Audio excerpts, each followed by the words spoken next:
You just signed the papers on a 2026 Jeep Wrangler Rubicon. It's beautiful, it's capable, and it's protected by a bumper-to-bumper warranty. Or so you think. What if I told you that a single $300 part, a part that actually makes your Jeep safer, could turn that warranty into a useless piece of paper?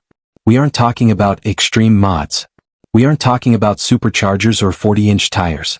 We are talking about Jeep modifications that make your Jeep drive better, but that your dealer absolutely hates. Today we are exposing the 5 Jeep mods your dealer hates.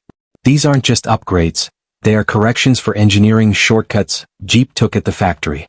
If you want to know how to fix your Jeep without handing the dealership a get-out-of-warranty-free card, stick around.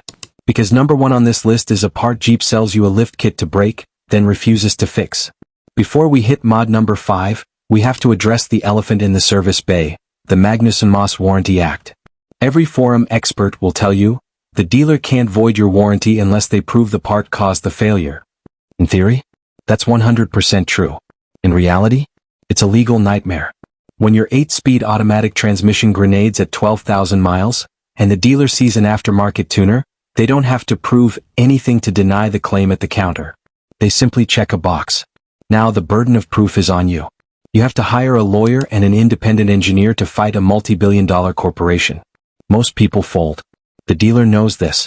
That's why understanding Jeep Wrangler JL mods and their impact on your VIN's permanent record is the most important part of Jeep ownership in 2026. Let's start with the chrome trap. You want that 3.6L Pentastar V6 to breathe. You swap the bulky plastic factory airbox for an oiled filter unit from K&N or Misimoto. They see a sensor killer. Jeep's speed density system is a finely tuned instrument. It doesn't use a mass airflow, MAF, sensor. It calculates air based on temperature and manifold pressure. When you change the intake tract, you change the laminar flow of the air. If that aftermarket filter is over-oiled, that oil coats the intake air temperature sensor. Jeep claims the factory box is for protection, but it's actually for NVH, noise, vibration, and harshness. They want the Jeep to sound like a minivan so it appeals to the masses. A high-quality cold air intake gives you that 8 to 12 HP gain at high RPM, but the real benefit is the throttle response. The hypocrisy. The Mopar sticker tax. You can buy a Mopar cold air intake for $500 that looks identical to a $300 aftermarket unit. If it has the M logo, the dealer smiles. If it says K&N, they start typing notes into your vehicle's digital history. Pro tip: keep your factory airbox in the garage. If you have a major engine issue, swap it back before you pull into the service drive. Mod number 4. The track bar and the Death Wobble cover-up. If you felt it, you never forget it. You're doing 65 miles per hour on the highway, you hit a bridge expansion joint, and suddenly the front end of your Jeep tries to shake itself into 1,000 pieces. This is Death Wobble. Jeep's solution? Steering stabilizers. That's like putting a band-aid on a broken leg. A steering stabilizer is just a shock absorber for your steering. It masks the problem, it doesn't fix it. The factory track bar. On the JK and JL platforms, this is a hollow, stamped steel bar with soft rubber bushings. Its job is to keep your axle centered. But under the weight of even slightly larger tires, those bushings deflect. The modification that makes it better. A heavy-duty adjustable track bar from Synergy, Terraflex, or Metal Cloak. We're talking solid 1.5-inch steel. Polyurethane or Johnny joints that don't budge. Why dealers hate it? It's a suspension red flag. If you have this bar, the dealer assumes you've been wheeling hard. They will use this bar to deny claims on ball joints, tie rods, and even your steering box, even though the HD track bar is actually protecting those parts from the violence of Death Wobble. Mod number 3. The gearing gap, the 37-inch mistake. This is the most misunderstood Jeep Wrangler mod. You buy a lift, you put on 37-inch tires, and suddenly your Jeep feels like it's towing a boat. Your 8th gear disappears. Your fuel economy drops to 11 miles per gallon. When you increase tire diameter, you change the final drive ratio. A 37-inch tire has a much larger circumference than the stock 32-inch tire.